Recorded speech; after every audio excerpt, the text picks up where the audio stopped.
بسم اللہ الرحمن الرحیم۔ بسم اللہ الرحمن الرحیم۔ ہمارے آج کے سبق کا عنوان ہے جواب القومی، یعنی ہود علیہ السلام نے جب اپنی قوم کے سامنے دعوت کو پیش کیا تو اس دعوت کا کیا اثر ہوا، اس دعوت کا کیا جواب دیا ان کی قوم نے، اس سبق میں اس کے بارے میں بتایا جائے گا۔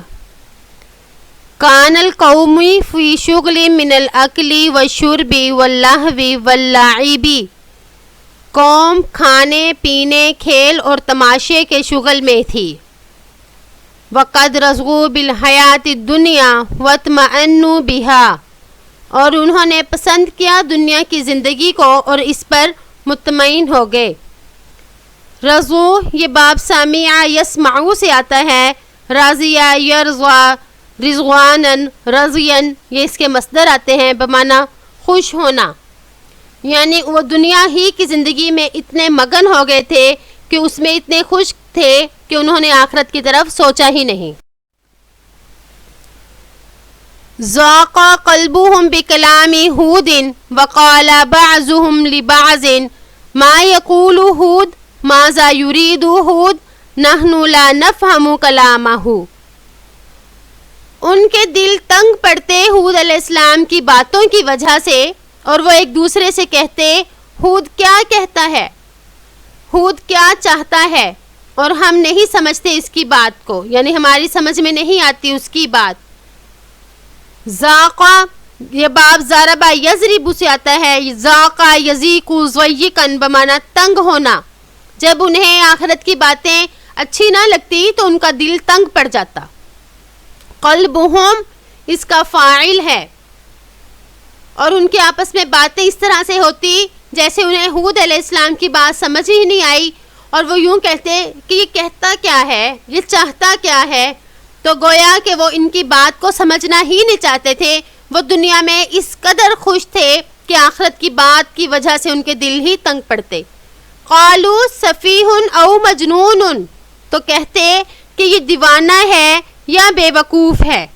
سفیہ یہ باب سامعہ سے بھی آتا ہے اور باب کارما یکرم سے بھی آتا ہے، اور مجنون یہ باب ضربہ یضرب سے آتا ہے بمعنی دیوانہ یا پاگل۔ وَلَمَّا دَعَاهُمْ هُودٌ مَرَّةً أُخْرَى، جب ہود علیہ السلام نے انہیں دوسری مرتبہ دعوت دی، قَالَ أَشْرَافُ قَوْمِهِ، تو ان کی قوم کے عزت داروں نے کہا، اشراف جمع ہے شریفن کی بمعنی عزت دار، اور اشراف سرداروں کو بھی کہتے ہیں۔ اِنَّا لَنَرَاكَ فِي صَفَاحَةٍ وَإِنَّا لَنَظُنُّكَ مِنَ الْكَاذِبِينَ، بے شک ہم تجھے بے وقوفوں میں دیکھتے ہیں اور بے شک ہم تجھے جھوٹوں میں گمان کرتے ہیں۔ قَالَ يَا قَوْمِ لَيْسَ بِي صَفَاحَةٌ وَلَكِنِّي رَسُولٌ مِّن رَّبِّ الْعَالَمِينَ، نوح علیہ السلام نے فرمایا، اے میری قوم، نہیں ہے میرے ساتھ کوئی دیوانگی، لیکن میں رب العالمین کی طرف سے رسول ہوں، یعنی میں کوئی بے وقوفوں والی باتیں نہیں کر رہا، بلکہ میں تو اللہ تعالیٰ کا ایک پیغامبر بنا کر بھیجا گیا ہوں جو تمام جہانوں کا پروردگار ہے۔